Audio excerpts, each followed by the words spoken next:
This is just outside the country park, the Sherwood Forest Country Park, and it is only yards outside of the fence line, and I'm close to the point where the northwestern part of Sherwood Forest Country Park meets the southwestern part of Budby South Forest. To my right is a path which goes to the historic site of Thinghow, the old Viking meeting place.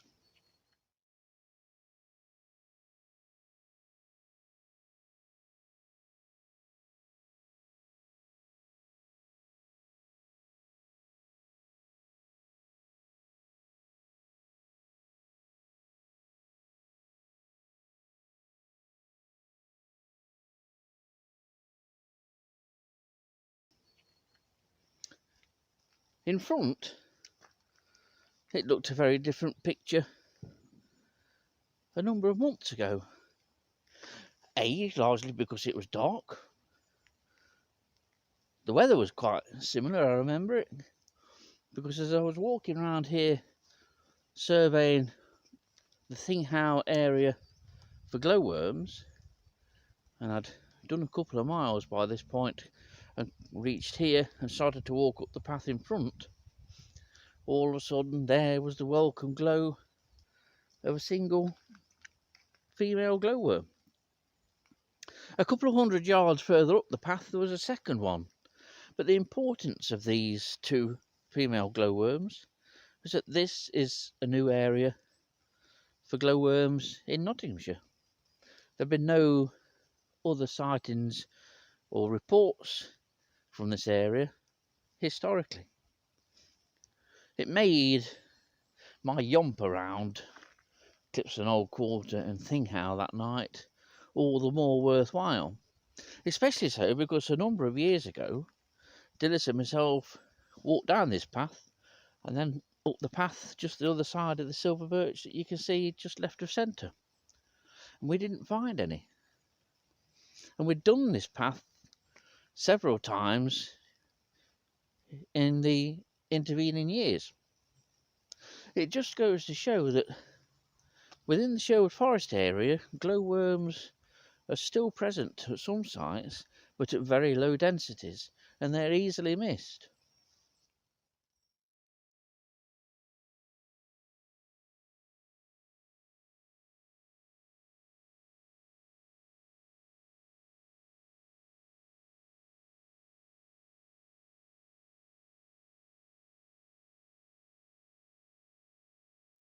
Further in the country park, heading that way, is a well-known colony of glowworms right in the middle of Sherwood Forest Country Park, and beyond that there is a very tiny population on the border of Budby South Forest and the Sherwood Forest Country Park along a belt of trees called Seymour Grove. But the colony within Sherwood Forest itself is confined to a small area, and although numbers can peak in the low single figures, I think 7 might have been our highest count when Dilys and myself were covering it regularly, it is extremely easy to miss. If there is a sharp rise to maximum or peak numbers, any small colonies of glowworms can be missed. And it often pays, and indeed has paid, to visit the same area several times in a year.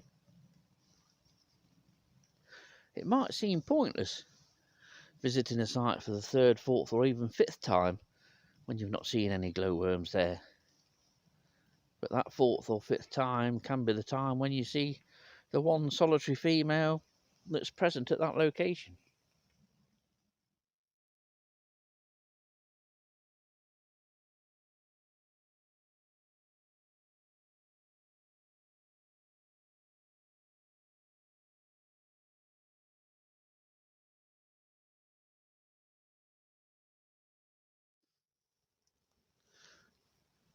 So even though I'm a good 6 months on from that June evening when I found glowworms in this area for the first time. The memory still remains. I still remember that night well and very fondly. And this was one of 2 new sites for glowworms. And the second one, which I'll show you, lies nearer towards Gleethorpe and Meaden Vale. And that was another area which, over the course of several years, Dilys and I had popped into, had a quick check, and not found anything before. But on the night in question, I found 3 within seconds of getting out of the car. This rather busy road, it is actually a minor road that links the villages of Meaden Vale and Gleethorpe to sort of Thoresby and Budby. Very, very busy. But where I'm standing now was the site of our second new area for glowworms in Nottinghamshire, found in 2021. And this most unlikely looking of habitat, it is a little bit heathy further down there, to the side of the River Meaden, and we're just outside of Gleethorpe, between Gleethorpe and Budby, on the side of Netherfield Lane, which is a bit like Silverstone on a day like today. But it's a site, this is another site that Dilys and I used to check probably only once a year. It's one of those pop-up sites where you just sort of briefly pop in on the way back from somewhere else. It's also a rather notorious site, and close to an even more notorious site just over there. So for a single bloke like me, I have to be careful how long I stand here for. And I certainly couldn't lean up against that gate or that post without giving the wrong impression to some bloke called Brenda. But on one night in June, I'd been somewhere else. It might have been round the Clumber colonies, checking on there, but I parked the car here, goes to go through there, and straight in front of me were 2 gloriously glowing female glowworms. And just slightly further down there, where you can see a sort of square bit of junk, which is part of lots of junk that gets dumped here almost weekly, there's another female. So after all the years of checking and popping in and checking, no glowworms, no glowworms, they were found in 2021, and this was a completely new area. The nearest glowworms to this site would be probably Clumber, but also Clipston Old Quarter. So as the cars that are driving past me think I'm obviously filming them, they're wrong, aren't they? So now we'll go to another site against Sherwood Heath at the side of an even more busier road where female glowworms were recorded this year.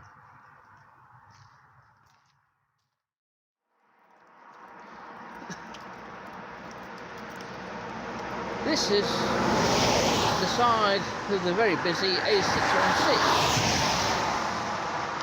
And one night, last summer, I walked up here from the site that I'm going to visit next. It's a walk along this road for a good mile from its junction with the A614 at Newollerton. And there were just as many cars on the road while I was strolling here after dark as what's on it now. But the aim was to check a site just over there, to my left, a site where it was hoped that glowworms would be. Apart from a rather disgruntled red deer stag, there were no glowworms. But I carried on walking and came back down to here to go across there. And then from going across there, I went down there, back down towards the car and Sherwood Heath. And just over the road here, there was still one female glowworm. And this was a site at the side of the A616 that we'd seen glowworms before a number of years ago.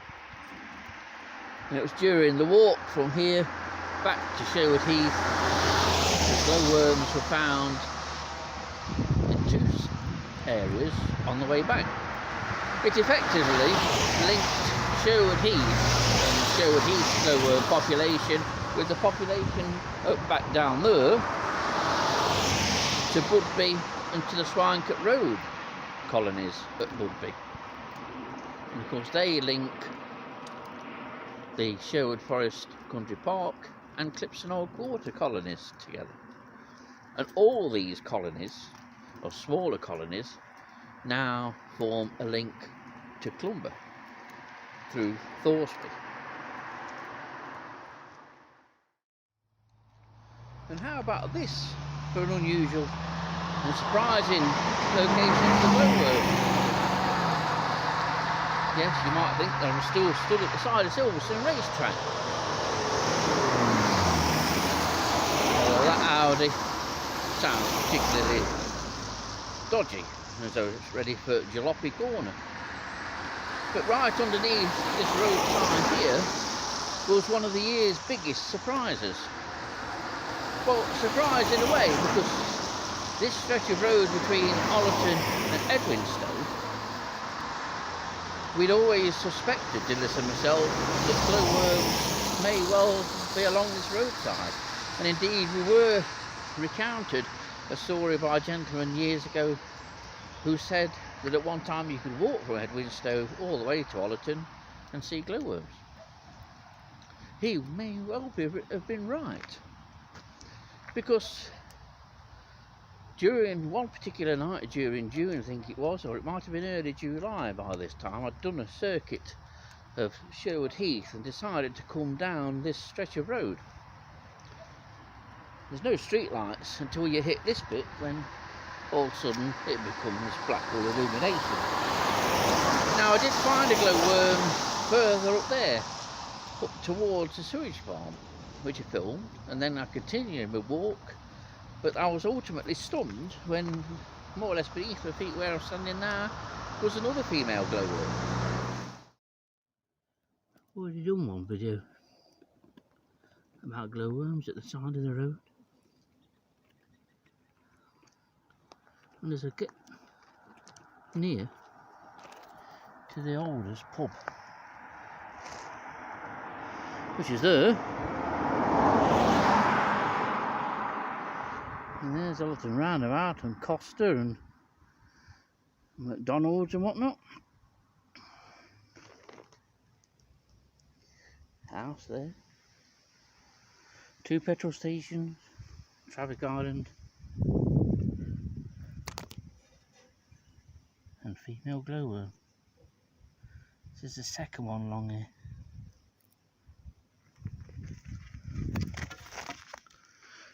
These beetles never cease to amaze me. Now bear in mind, this site is completely lit up on a night time by Costa, McDonald's and 2 petrol stations. Not to mention the Alders pub here. So you wouldn't expect glowworms perhaps to be here. But they are obviously less unaffected by pollution than what is generally believed. I've never been totally convinced that light pollution affects glowworms, and I'm still not. And this is Sherwood Heath, just a little bit more off the road than the last shot. And this did quite well for glowworms this year. It ultimately peaked at 12 and then suddenly there was none, or at least I stopped visiting. But most nights produced between 1 and about 7 individuals, and they were scattered all over the site, which is good to see. So hopefully with a decent mild winter and hopefully a fairly damp spring, certainly damper than this last spring, numbers may well increase in 2022. And I did a lot of recording away from Clipston Old Quarter this year. I was determined to revisit some sites that Dilys and I hadn't been to for a number of years, but sites that had also not produced any records since the 1990s mostly, and most of those sites were at Clumber, including this part of Clumber, because I'm now just at the side of the A614, 15-20 yards off it, and this is a bridleway, and this was one of the sites that I did a quick recce of on one June night. I remember it being quite cool and clear skies, and glowworms had been reported from along here in the early 1990s, but not since, despite this being a public bridleway. And I did a quick walk down and was successful in finding a female glowworm further down the path there on the right hand side. So glowworms are still in this part of Clumber, and they were proved to be in other parts of Clumber, including here, just inside the Apley Head entrance to Clumber, and also here, where two glowworms are found just in front of the little wooded area on the right of the screen. And it's nice to know that glowworms are tenacious and can maintain populations at low densities. But unfortunately, no work on glowworms gets done at Clumber anymore, or at least nobody sends any results in, which is a shame for a site like Clumber, which is relatively well watched.